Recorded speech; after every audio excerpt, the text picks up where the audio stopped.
Hey guys, we're live. Let us know if you can hear us. I don't know where they're letting us know. We have too many places for people to comment. Yeah, well, and on the thing here it says there's 0 viewers, even though it said there were a couple people waiting. Okay, well, I guess we'll just get started, and then 4 viewers. Hi guys.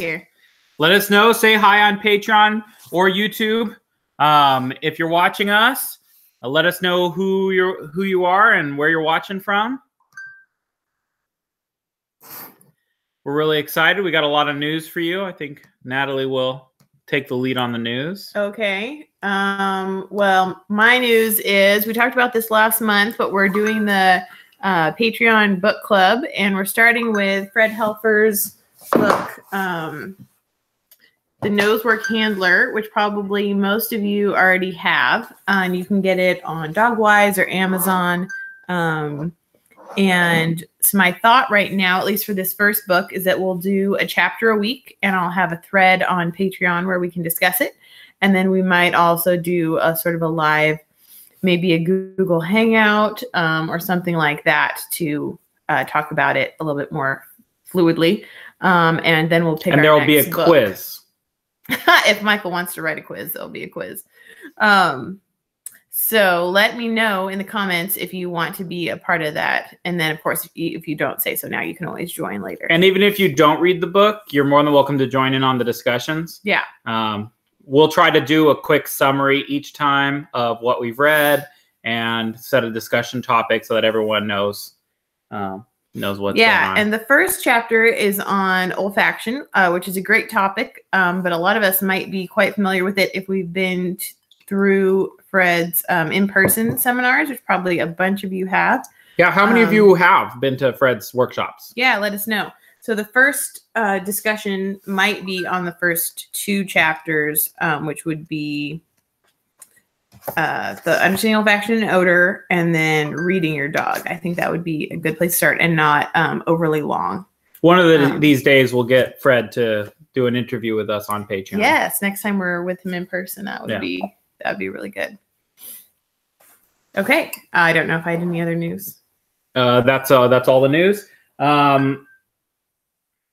Yeah, so there was one other bit of news that I wanted to talk about, and now it has We were going to discuss that article that you posted. Oh, yeah. So before we got into questions, we posted an article recently about, the title was, I think, direct reward systems are superior to indirect reward systems, something along those lines. And it was a really technical article, and I know some of you read it and commented it. But we wanted to discuss it and hear what you guys thought about it and express our feelings. So why don't you go first? What did you think? Why don't you go first? Okay, I can go first. Okay. So first thing I thought was that I feel like the other style of teaching nosework, of teaching indication first and back chaining from there, I feel like right now in the nosework sport world, that's considered to be more scientific, more technical, more up to date, or at least what the professionals do. Yeah. For some reason. Yeah. Well, and there are good reasons, but it tends to hold extra clout. Yeah. When maybe it shouldn't. Maybe they're catching up to what people who haven't had the pressure of professional work have been experimenting with. Yeah. No. And so I thought it was really interesting to have a scientific perspective on the other side of things, whether or not I agree with it. I like to have the most up-to-date information. Although I do think that what we're doing with the K9 nosework methodology of teaching hunt drive first, I think it's the cutting edge. I think this is the frontier of nosework. I thought it was a really great, well-written article. I think that there's somewhere in between the two styles that's probably even better than trying to do one versus the other. I think you can do both. And I think they didn't necessarily say that you couldn't. They said that you prioritize one thing first and defer the formal alert to a later date. Yeah, I thought they were actually on the very balanced side of things. Sure. Because if you talk to people who are maybe in a reactionary position against indication first, they will say, oh, it'll end up turning into, never teach a formal response, or people will interpret them as saying never teach a formal response when in fact they're saying hold off until you've built the hunt drive first. And like the author was talking about in this article, you know, dogs that come into their programs tend to come in with a lot of this kind of pre-built stuff, but then they still want to go ahead and add on, you know, adding on that more hunt drive that's sort of more tailored to what they want. You know, with specific hide placements and jazzing the dog up and getting them interested in hunting in a, you know, around an area. You know, they want to do that even though they're getting a dog that should come with a lot of this already in place. And I thought it was really interesting when they said, if you teach indication first, you may not know until months into your program that your dog is a washout, that they don't have enough hunt drive. Yeah. And if you do the hunt drive stuff first, you can figure that out really fast, and you can save yourself a ton of time and money. And I just had never thought about it that way before, and it makes a ton of sense. The way I interpreted that was that teaching the indication behavior is a more time-intensive process. So you're wasting time if the dog washes out, whereas building the hunt drive is much simpler. So you can spend less time per dog, and if the dog washes out, you haven't wasted as much time. It was a very working dog centric article that definitely held the perspective of seeing dogs as tools. Right. Which, you know, that's the way it is, you know, interpret it for your own needs. Absolutely. That's totally fine. Yeah. I thought, that for people who have sort of gotten into that, like they talked about a fad, or no, that's something else I was reading. Sorry. But anyway, people have gotten into a fad of indication first stuff. They can see where the holes in that may be. And that can maybe help people from making unnecessary mistakes with their pet dogs, especially dogs that probably need even more of the hunt drive stuff. And while I was reading the article, I was thinking about the way that we start dogs. First week of class with like, we'll have buckets in a row and we get them interested in checking them. And then we allow them to take over quite quickly. Like we're still involved in, like they were talking about in the article, doing some, you know, pretending to hide things in the search area. But the dog's able to take over with a lot of enthusiasm pretty quickly. We don't have to babysit them through the hunt drive process. Yeah, absolutely. If you've already read through the book, that's what one person's commenting. One thing, and I'm not trying to say you skimmed the book, but what I am saying is we're gonna like really dive deep in the book. That's the plan. That's why it's one chapter a week. It's so that you can really digest that information. To, you know, almost like a Bible study where you could spend an hour just looking at 10 words, you know? I want to be that nitpicky and really talk about every little thing. So, yeah. Okay, ready to get to questions? Sure. Okay. The first question, and I don't remember, it was, well, okay. So in this question is that she's reading a book called Let Dogs Be Dogs. And she says, they talk about the benefits of using random rewards once your dog has learned the lesson. Why do we not randomly reward for odor obedience?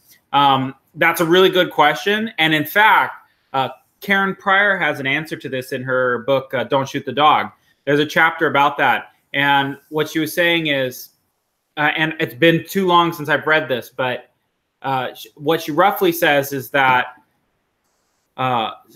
teaching a dog to hunt and search for something is such a complex task with so many working parts in it that you always keep a continuous rate of reinforcement. Or what really is happening is it's never continuous rate of reinforcement. If your dog comes into the room and 2 seconds finds a hide, that's not the same as if a dog searches for a minute and then finds the hide. So it's always random reinforcement. It's not like a sit where the dog sits and they get a treat or they don't. Yeah. And they may, you know, we may try to be perfect with our rewarding and nose work, but we're not. Yeah. Even when we know where the hide is, we forget or something else happens. And so the dogs aren't 100% consistently being paid on odor. Yeah. It's not nearly as consistent as we picture. No, but that said, you can do it. And I think if you've never experimented with different reward schedules, you know, you're not going to destroy your dog, but you may find things that you didn't expect. So for instance, And I would recommend you tend to do this type of thing with drills, not with searches. If it's a drill and the dog, reward schedules work really well when the dog thinks they know when the reward is going to come. And if it's not as clear, then you want to avoid that. So what you'll find is if the dog expects the reward really strongly, when you don't deliver that reward, you're going to increase the dog's frustration and drive at the same time. Those two things are linked. And so you may accidentally create scratching or biting or aggressive alerts. That's how you train a form alert, is you just delay the reward until the dog does something. So you got to be careful about that, because you can create something that you didn't expect. Especially with certain dogs. Yeah. If the dog doesn't have a clear association of odor reward, then that's when you see the demotivation. That's when you see the dog say, well, I knew this didn't pay anyways, and they just stopped caring. Mm-hmm. Or if you somehow really make a mistake and push them way too far. Yeah. With suddenly not paying something. I've always been more of a fan of a differential reward system rather than a random reward system. What that means, differential reward means different behaviors are rewarded differently. So if my dog sits, but they sit kind of slow, it's like, yeah, good dog, that's a reward, okay? But if my dog snaps into a sit really fast, oh yeah, here's a hot dog, right? And so they're always getting reinforced, but the level of which they're getting reinforced, that's always changing. And so I highly recommend that you do that in nose work. For instance, I think threshold hides should always be rewarded higher than other hides that the dog finds, especially since they take the dog, it's almost like the dog got cheated out of a search, you know? And so the dog really wants to hunt. If you built the hunt drive correctly, the hunt is what's rewarding. So I think you should supplement, like, since you're not being allowed to hunt for a long time, I'm going to really heavily reward you. Yeah, and I may have talked about this in a previous NAMA, but I think this is where we make some mistakes with elevation, is that people do tend to find the dog finding elevated hides really exciting. Right. And so we reward really heavily. Even if we probably do extra treats. We also, yay, oh my gosh, and, just really fuss over them about it, put on a whole show. And then we wonder why dogs offer false alerts, staring at the ceiling, because they pay so much better. Yeah, we accidentally made those way more valuable than other hides. Yeah. And I just remembered another thing about that article is they talked about their newer method they're using, building the hunt drive being, or the hunting time being more reinforcing. Yeah. But hunting is also naturally reinforcing. Yeah.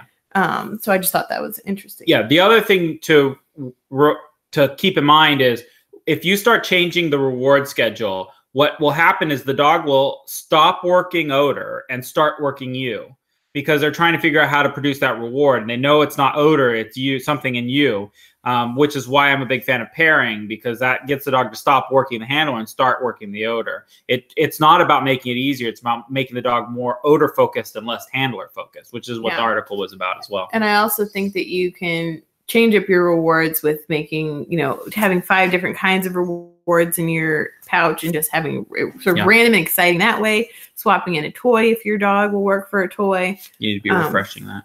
Yeah, I have been. Okay. And what was I going to say?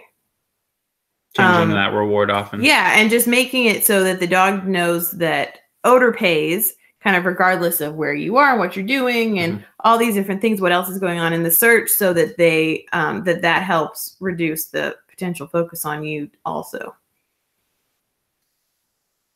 Yeah. Really great question.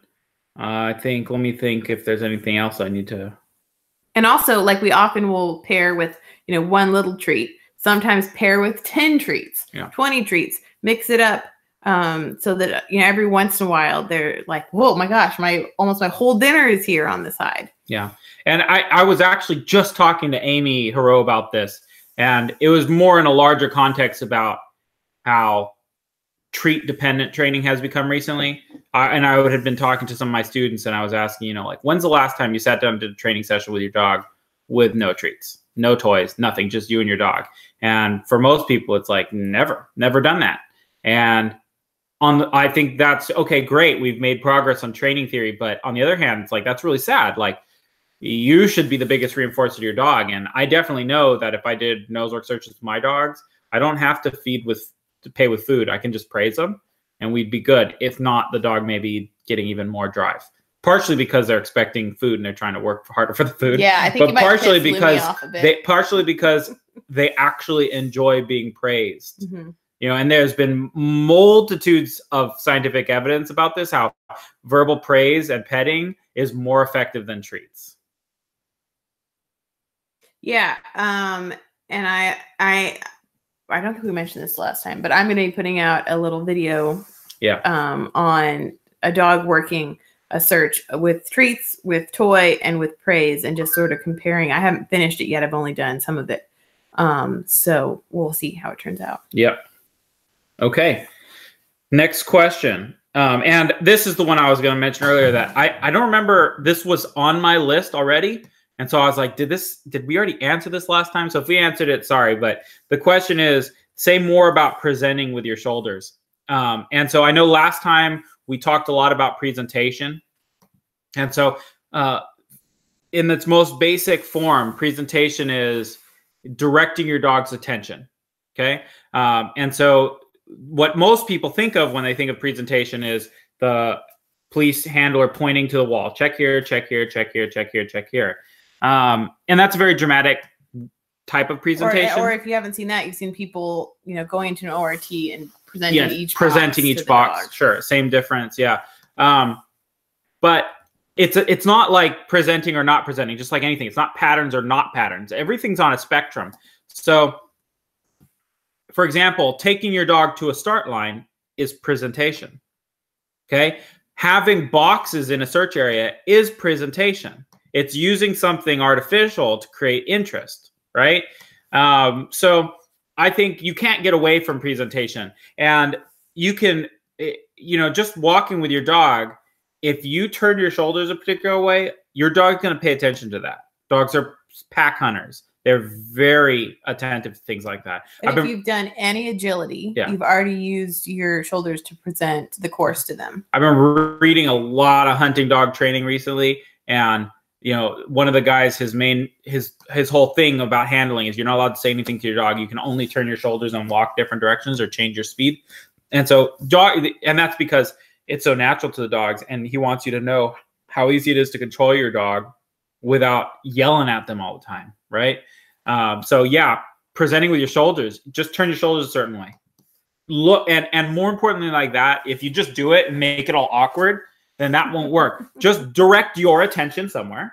Yeah. I'm looking at Natalie. I'm looking at the door. I'm looking at the dog room. Just look somewhere, push your energy in that direction and go. Yeah. That's going to make a huge difference to your dog. And the way we usually start our students on this is in like ORT prep, look at the next container in your row. And that sets your head and your shoulders and everything to be pointed where you're going. Yes. Your attention. And also a really important point about that, about pointing to the next part of search area, is that you can't escape. You can't say, well, I'm just going to be neutral. There is no neutral. If you point towards the box your dog's on, then you're signaling the dog. So you can't point nowhere. So you have to decide, where am I going to point?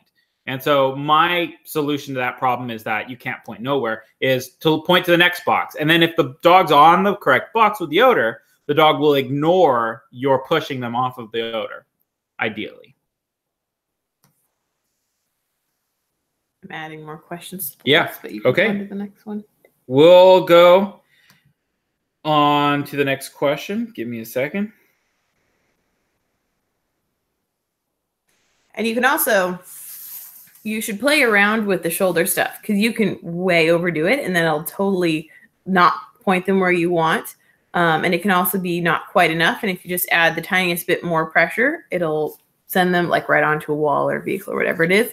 So you can just play around and just see how different things affect the dog. Okay, so here's a question that needs a little bit of context. So she went to a training class where the instructor brought boxes that had holes in multiple sides of the boxes. And what you did was, the odor was in the box and you got the dog to drive into the box and delivered rewards from the other holes. Okay. And what she says is the trainer says these are great practice to do before a trial.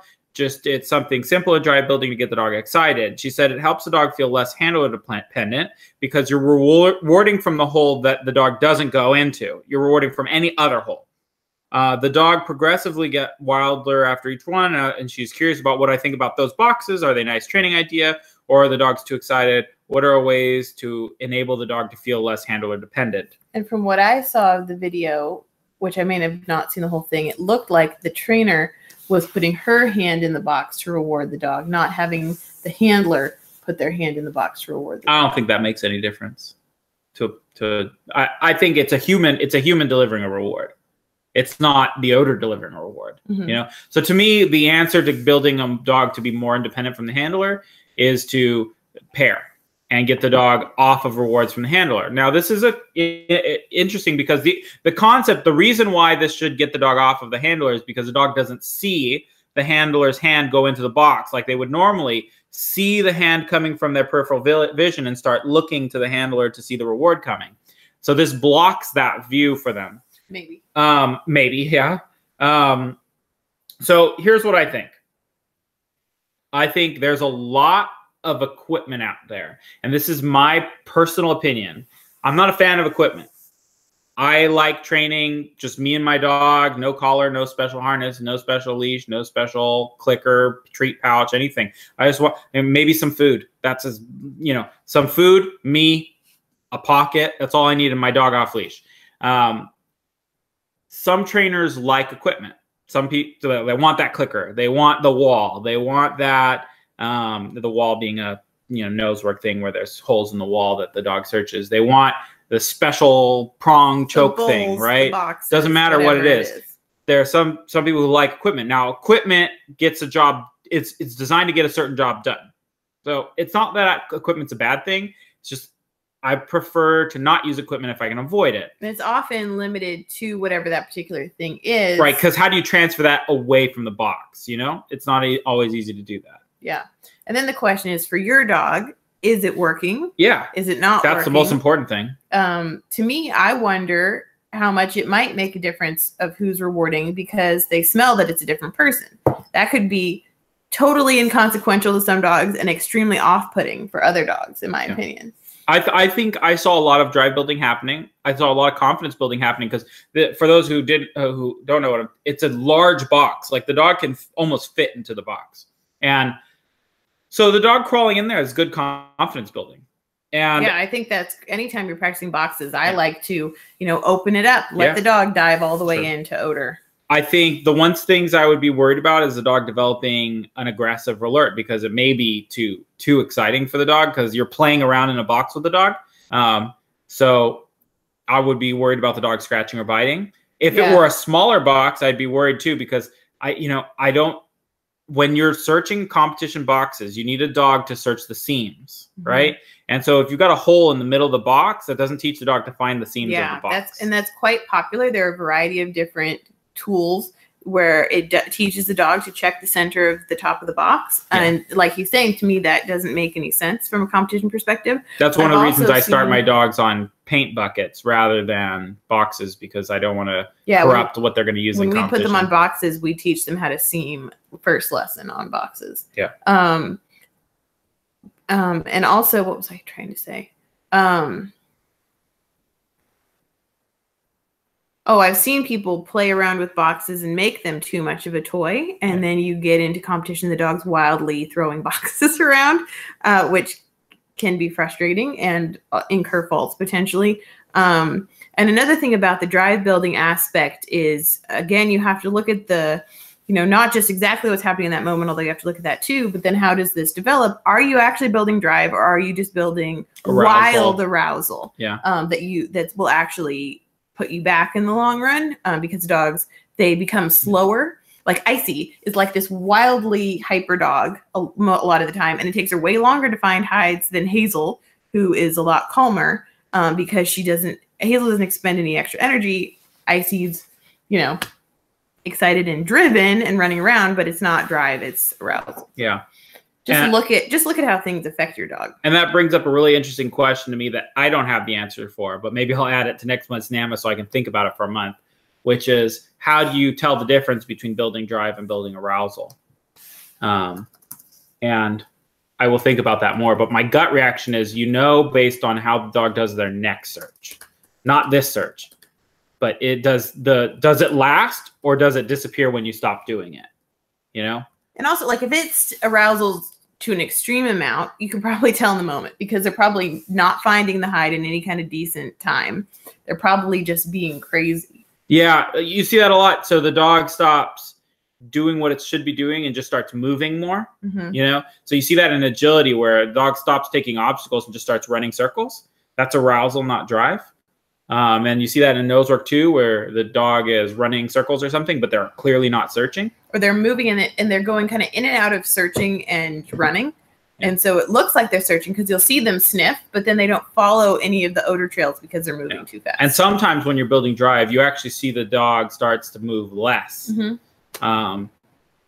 Not always, but it depends on, does the situation require moving more or moving less? And then the dog fits that. Because if you watch that threshold video that we posted a few days ago, you see at first Icy's just sort of, she's running around, and granted it's blank, so she's searching, but she's not finding anything.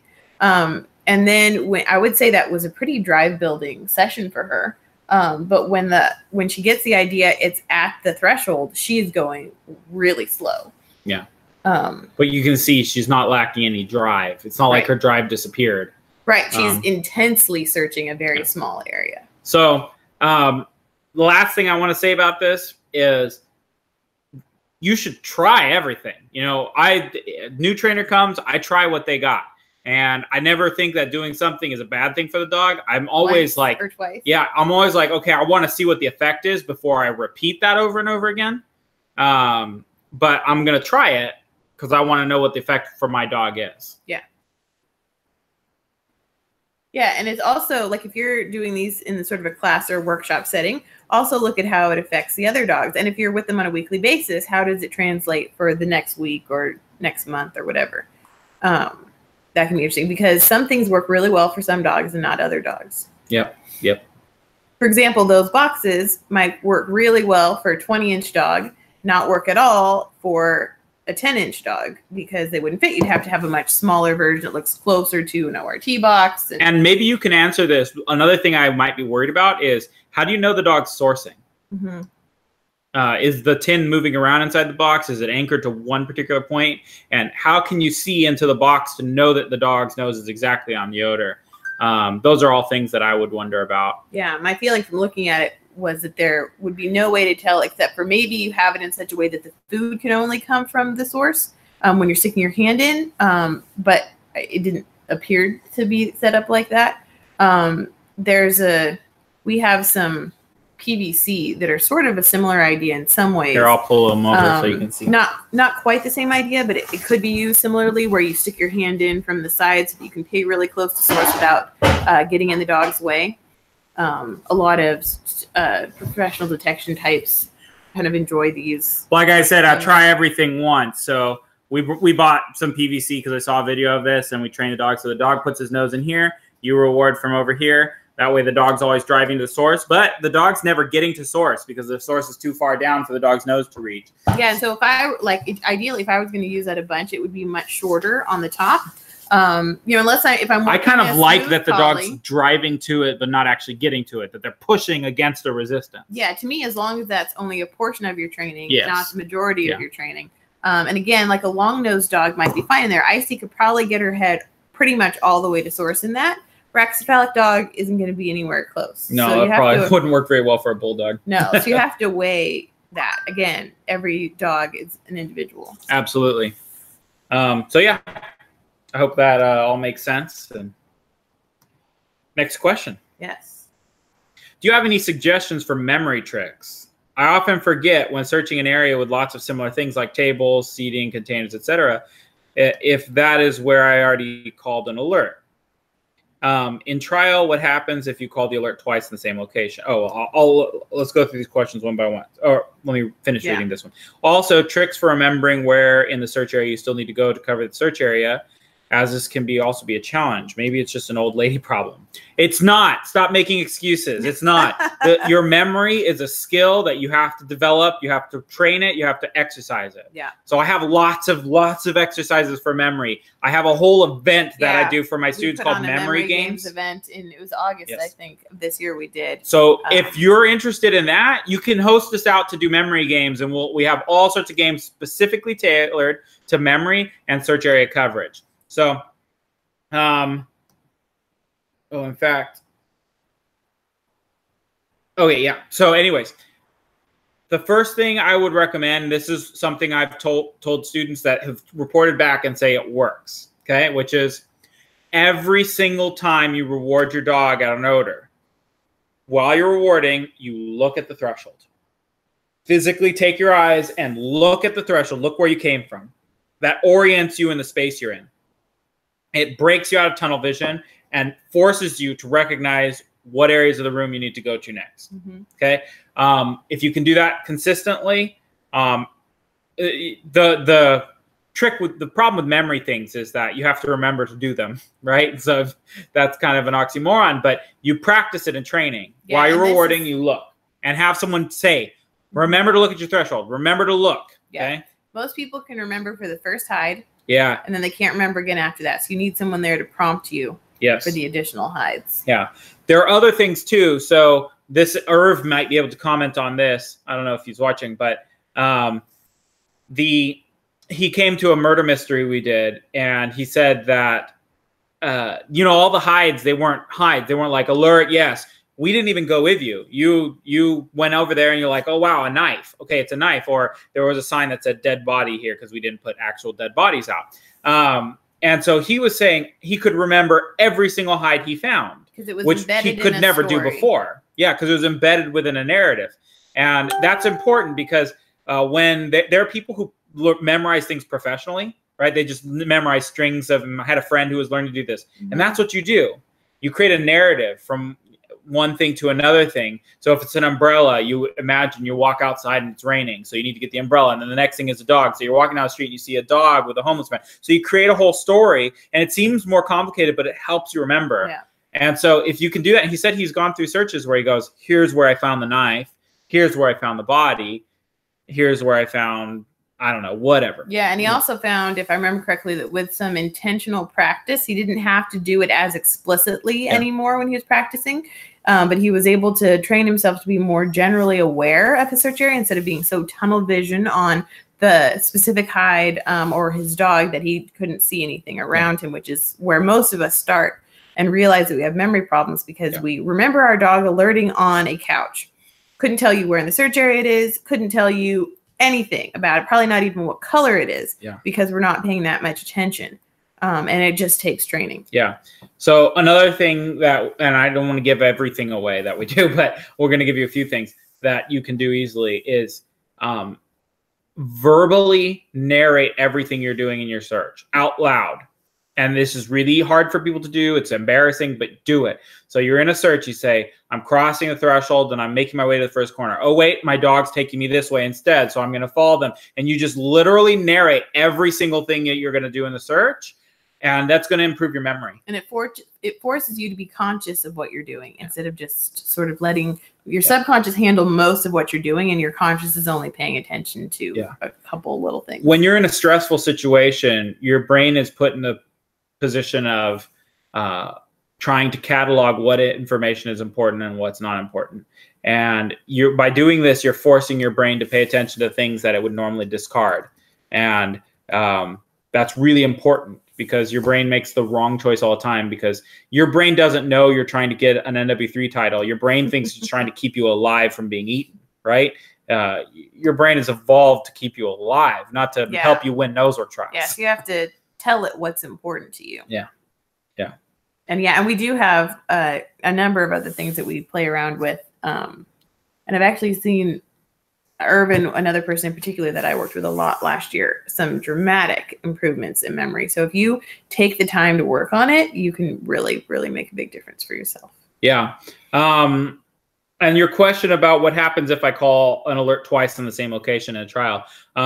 It depends on what level you're in. It depends on if you have a nice judge or a mean judge. Some judges will say, yes, you've already found that one. Some judges will just say yes. The judge will not say no, not in NACSW. And I don't think they'll do that in AKC either. I think the problem is they may or may not tell you that you've already found that one. They might just say yes. And then you have to decide whether that was another hide or the same hide. And if you're in NW3 and that's your third hide, even though it was only your second or your first, then you may think you can call finish instead of covering the rest of your search area. Yep. And then in elite, sometimes you know how many hides there are, sometimes you don't. And so you can run into the same issue of thinking you found the last hide when you haven't. One thing I've used in elite, which it may be that not every judge would respond like this, but there were all these identical pews, and I couldn't remember if I'd called this hide before or not. So I just called it again, and then I said, did I already find that one? And she was nice and said yes. They wouldn't necessarily always do that, but it can be worth asking. And then train your memory. And, if I had been utilizing a pattern, I wouldn't have recovered the area. Yeah, that's the other thing is that's one of the reasons I'm such a believer in patterns is because it removes the stress of having to remember. You just do your pattern, and that helps you remember because it's not chaotic. It's not hard to follow. It's just corner, corner, corner, corner, threshold. And you've done your job. So, yeah. Let's see. 2, you mentioned covering a search area and clearing a search area. What is the difference, if any? It's a good question. And I do think that words are important. There's an idea called Russell's conjugates that I use a lot. I learned it from a mathematician. But the idea is that it's words that have the same meaning, literally, but have an emotional subtext to them. Okay. And so I'm going to use the example he used, which was a political example. It's not my political beliefs one way or the other. It's just an example to illustrate the point. So a politician was being interviewed by a news reporter. And the news reporter asked him his feelings on undocumented workers. And he began to say how important they are to the economy and blah, blah, blah, blah. And then the reporter says, so you're for illegal immigration? He said, no, illegal immigration is horrible. So he didn't realize that undocumented workers and illegal immigration were the same thing, right? They're Russell's conjugates. They're two words that have the same meaning, literally, but have a different emotional subtext. And nuance. Yes, and nuance. And they're really important to communication. Mm-hmm. So covering a search area and clearing a search area is that, in my opinion. On the one hand, you have the emotional subtext of moving through a search area and making sure you found all the hides. On the other hand, all the area. And in clearing a search area, the emotional subcontext is there are no hides, and I'm just clearing it. Okay, and I think when you have a beginner dog, you cover a search area. But when you get more advanced, you clear search areas and you make your dog prove to you that there's odor here. You say, I don't believe there's odor unless you convince me otherwise. And I think that's a really important level to attain with your dog so that you stop trying to convince them. Are you sure? Are you sure? Are you sure? You say, I don't believe you unless you prove it to me. And the dog will. Yeah. And I think even with the novice dog, like by the time you're competing, yeah. You can go in with the mindset of clearing, and you're not necessarily asking them to prove it, but it's just the mindset of there's no odor here. And then the dog says, oh, there's odor. And you're like, oh my gosh, there's odor. That's so exciting. Yeah. And then you call it and you're good. So you're not like, pulling on or walking away or doing something to Yeah. I think that's just it, is that if you're covering the search area, you can always say, did I cover that enough? Mm-hmm. But you can't say, did I clear that enough? You cleared it or you didn't. It's a binary, but you can always cover it a little bit more, and that's a bad thing. Yeah, and I also think that when you're clearing it, like a picture that I have in my head with clearing is running a bomb dog. So you want to make sure that you covered everything so that you know that you cleared it, so that you know that there's not a bomb there. So you're assuming and hoping that there's no bomb because you don't want there to be a bomb. But you don't want to leave a bomb if there had been one. Exactly. And I think for me, that's a really good mindset to go in a trial. I know that there's odor, but I don't want to kind of project that to my dog. If I know there's one here, you darn better find it for me. I think it partially depends on what game you're playing. I think you have to adjust that to the game. Like in NW3, I agree with what you're saying. But in elite, I think you can come in with different attitudes depending on the search. Like sometimes it's more like when you go into a barn to kill rats, it's just like, get as many as you can. I don't care. That one ran away. Focus on this one, you know? So it's okay to miss a hide or two because you're trying to go for the max you possibly could. And you know you're not going to get them all. Yeah, and I think it can be a combo of those things. And even when I think that, you know, maybe it's a huge space, I can't fully cover the way I might want to, or I think there might be a huge number of hides. I could be wrong. That could be 1 or 0. Yeah. But I want to go in with a combination of we're going to try to get them as fast as we can and as many as we can. And maybe we do leave some behind, but I still want to go in feeling like I'm clearing the space. Yep. Yep. Okay. Partially because elite handlers tend to, at least for the past several years, assume that there is going to be a large number of hides in a space. Like usually I think people would assume a minimum of 2 and probably closer to between 6 and 10. And when you go in with that assumption and then you're not finding hides, you freak out because you're going through a search and you're like, I haven't found anything yet. I haven't found anything yet. And that is a terrible way to search. And so I try to particularly approach searches, you know, where I might get in that mindset as if I'm clearing and as if there's nothing there. And then, hey, if we find one, yay. I mean, I worked a really, really large search area at the last elite trial I did that had 2 hides way in the very, very back. And you could, and not a huge amount of time either. And you could have just not even gotten back there if you're trying to be too detailed in your searching. So yeah, never assume there are a ton of hides or any. So suggestions for preparing a dog for an elite trial if they have not trialed in over a year. Why don't you take the lead on this one? Okay. I would probably do a few things. I would do some sort of... Just all high hides, right? Yeah, 100% high hides.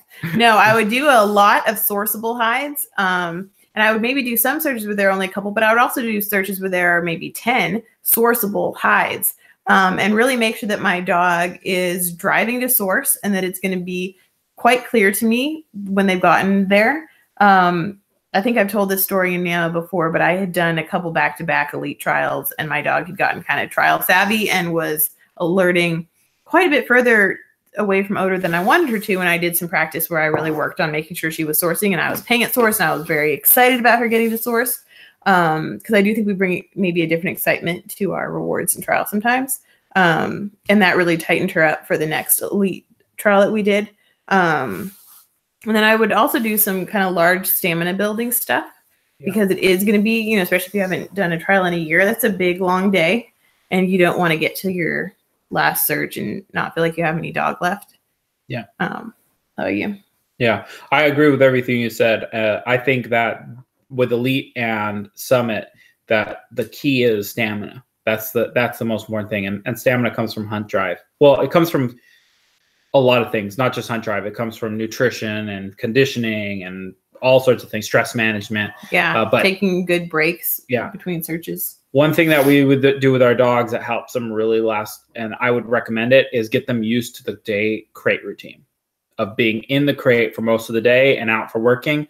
I think that being in the crate at a trial is what kills the stamina for most dogs because they don't know how to relax in a crate. Yeah, if you like, I expect my dog to nap during the trial day, and I know so many dogs that just spend their trial day in the crate stressing, and you're not gonna have any dog left if they've spent 6 hours stressing in their crate. Yeah, so that's something I would do, and then I do a lot of hunt drive stuff. Just build that hunt drive, because that's what's going to translate over into stamina for me. Hunt drive and problem solving, any of the foundations really, but hunt drive and problem solving in particular. Yeah, and I would maybe for fun do some interesting like elevation layering, not necessarily so high that they can't get to it. Like I would make it like, especially if you have a taller dog, you can do a couple feet up the wall. They can still get to it, but you can play around with that odor falling over other odors. And those are kind of problems that you sometimes see in elite, and it can be good to just know that your dog can kind of work those out efficiently, not spend forever on them. But I also wouldn't obsess over problems like that. I would do it for fun. Yeah.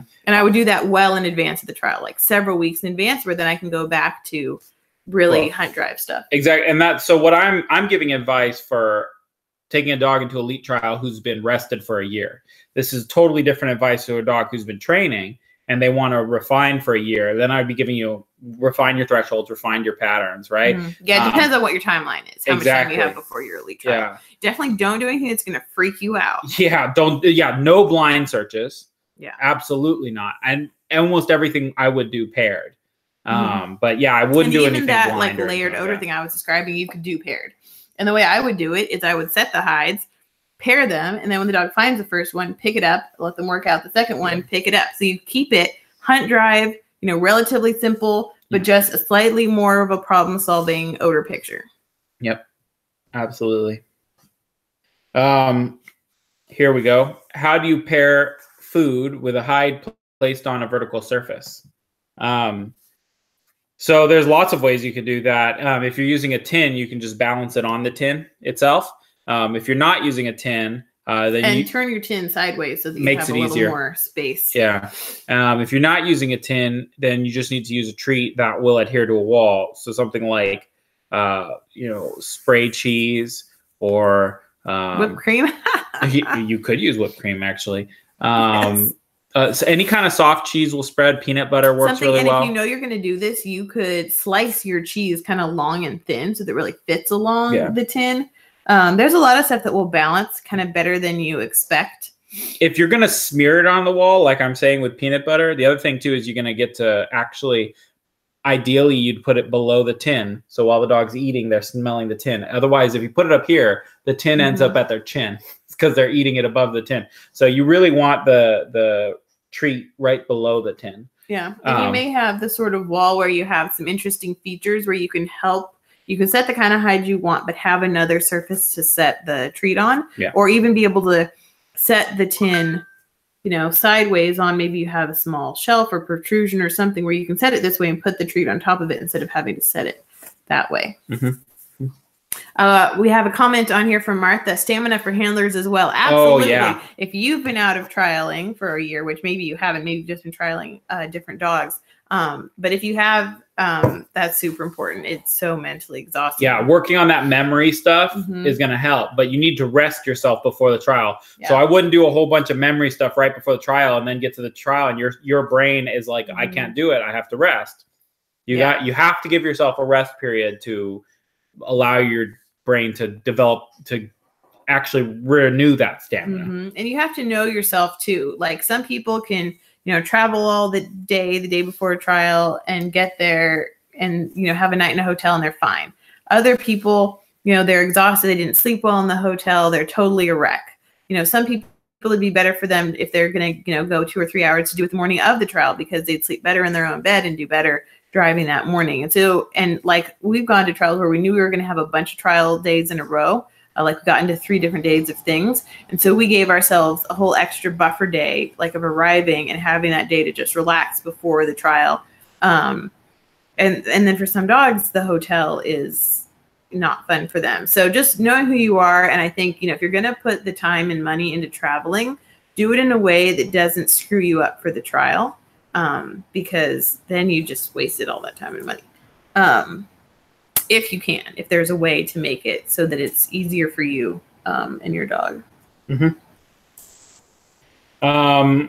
Let's see. I'm going through looking at the questions. One of the things Martha says, sliced ham sticks well to vehicles and chairs, etc. So that's a good tip. Yeah. There are some of those wetter meats, like ham deli meats that thinly sliced. You might be able to use even some kind of like food adhesive. Like you could use peanut butter to stick a hot dog to a wall, just a little dab of it. Pate. Oh, you make me hungry. So yeah, there's lots of ways to pair. You mostly got to be clever about what types of treats you use. And there are ways not to pair too. We have a student who was at a workshop we were hosting, and she had started using freeze-dried minnows. Yeah, I don't know if you've seen these. Those are really popular right now. I've known some folks that think they're gross, but I actually first saw them in Georgia. Oh, really? Yeah. And some dogs love them, and some dogs hate them. But this particular dog liked them just fine. But she paired it was a vehicle hide. And the hide was paired with the minnow sticking out of the door seam. And when the dog got to the hide, the handler reached in, praising, and pulled the freeze-dried minnow out to the dog instead of just letting the dog get it itself. And in doing so, poked the dog in the nose with the tail of the minnow, and he was so offended and upset, he wouldn't go anywhere near a vehicle for the rest of the day. She had to spend some time helping him be okay about vehicles again. It was horribly embarrassing. Yeah, and poor wimpy dog, because it's not like she really stabbed him. But so, you know, pay attention to things like that with your dog too. Any other questions? Yeah, I'm looking to see if there's any other questions. This is from way back when. The one asks if looking ahead to where you'd like to go next is the same as changing your shoulder. Which we kind of mentioned in the moment. Yes, it is. Yeah. It's exactly the same. Yeah. It's a more subtle. Yeah. It's this sort of the start of turning your shoulder, depending on how you're doing it. Yep. Fit in that tub. I think she meant the PVC. Oh, yeah. Yeah. Let's see. Okay, well, if there aren't any more questions, we're going to do our giveaway. So our giveaway this time is a little bit different. You're going to have till the end of January to submit us videos of your threshold challenge. And we'll create a thread for them. And the challenge, if you didn't see already, is from last NAMA. But basically, set up some kind of distraction at the threshold and run your dog on it. And let's see how well your dog works at threshold, even with the distraction there. Okay? And we're going to pick the best one, like your favorites. But we're going to pick the best one, and that person wins a T-shirt. And I think it'll be a T-shirt that we're ordering from somebody who makes. That's some of the news that you forgot to mention. Oh, are we going to post that? So yeah, we're going to post it. So I guess we should ask Tammy first. Oh, I think that's why she sends it to us. Oh, okay. So Tammy Tucker, who's a CNWI in Connecticut. Yeah, I believe so. Connecticut, I think. She has a T-shirt business, and she makes all these really cool nosework T-shirts. They're really goofy. They're funny. They're just entertaining. So if you want some cool nosework swag, we're going to post the link. She's going to place an order soon, and you can get on that order. Yeah, and that'll also be the prize for the thresholds challenge. So we'll have to get some different ones. Yeah. And stuff. One more question from Liz. Do you recommend stopping pairing a week before the trial? No, I recommend stopping training a week before the trial. And if you haven't seen it, we have on Patreon a schedule of how to adjust your training before a trial. This is a recommended schedule that starts a month away from the trial, maybe a little bit further. Some of them start even further out. Yeah. So, and it includes the last week before trial. I don't train my dog anymore. I rest them. But the week before that and the week before that, I tell you when to increase, when to decrease, when to do this, when to do that. But no, I actually increase the amount of pairing I do up to a trial. At some point, I think you realize that it makes no difference. Once your dog knows odor, pairing doesn't make any, your dog isn't going to go, hey, it's not paired. Or if your dog does, the dog's going to be like, hey, it's not paired. And then you go, alert, my dog's yelling at me. I do think it can be important to see where you're at. I was working with somebody, and they pair all the time in Only class. for the handler, not for the dog. No, listen. Okay. They pair all the time in class, and then they do blind searches that are unpaired, where they tend to be rather slow to call alert. That's a mistake. Yes. And then they ran something unpaired, and the dog just wandered off. They went, oh, yeah, there's the odor, kept moving. And so I, for 2 weeks of class with them, said, we're not pairing. You're just rewarding at the appropriate time. You're going to get in there quickly, and you're going to reward. And then the dogs were like, oh, yeah, okay, so mom is paying attention, and it's going to pay me when I get to odor. And so I think it can be worth throwing in the occasional unpaired hide, making sure you haven't created any weird behaviors. So, I mean, the caveat I gave in my original statement is once you know your dog knows what odor is, which the person asking this question, your dog knows what odor is. There's no point not pairing. There's no point not pairing for your dog. But if your dog doesn't know what odor is, then yeah, you have to stop pairing for a moment just so the dog knows that the odor pays. And then you can go back to doing what you're doing. Yeah, and I think that a lot dogs can, they could have known what odor was a year ago, and then something odd was happening in their training, and they could have created some new behavior. Like I'm going to have to alert on this 3 times if it's not paired because mom's doesn't know where it is now and isn't paying attention. And so I think, you know, look at who your dog is in the moment. Yeah. I've never noticed that. I think I could pair indefinitely with my dogs. And I know, well, for one, they get unpaired hides every time we try. So I know they get that. And, you know, they get an unpaired hide every now and then when we do a workshop. And, you know, every now and then we'll do an inaccessible hide where they get an unpaired hide. It's very rare, but it happens. But I think I could just pair permanently. It's like, do you need to stop treating the dog after the clicker for the dog to learn that the clicker pays? No, it's like you always reward with the click. You always do. And it means that when you click, the dog has that instantaneous reaction. It doesn't diminish the response to the clicker. It enhances it. Right. And so to me, the issue is that if you are doing blind searches regularly, you are diminishing the response if you're not calling your alerts confidently when the dog first gets there. So you're creating a behavior that your dog goes, okay, now I know that when it's blind, you don't respond properly. And so I think sometimes if we have vastly different behavior in ourselves from when it's not blind to blind, we have to find a way to bridge that gap. And there are a variety of ways to do that. So I think next NAMA will do a live video analysis, because with this program I'm using now, I should be able to do a video analysis live, which should be really exciting. So stay tuned for that. The last question we got is, what are we drinking? So Natalie made us a old fashioned with Black Label. What is it? Johnny Walker. Johnny Walker. So that's what we're drinking tonight. Yep. I feel like this should become like a wine and cocktails club. Like everyone can post what they're drinking. Yeah, like I feel like you should have pairings for different like searches, like a wine pairing with vehicle searches. What's the right wine or a cocktail to drink with a vehicle search? Something that doesn't get you falling over. Yeah, you're not driving the car; you're just searching the car. So yeah, thanks so much for making another great NAMA. And we're looking forward to doing this again next month. Yep. And if you have any questions between now and then, send them to us, because we do make a list. So if something comes to your mind, you know, don't hesitate to send that over. Yeah, and our $5 patrons have priority. But if you're not in the $5 category, send us your questions anyways. So, you know, because if we are running low, like last month, we only had like 2 questions.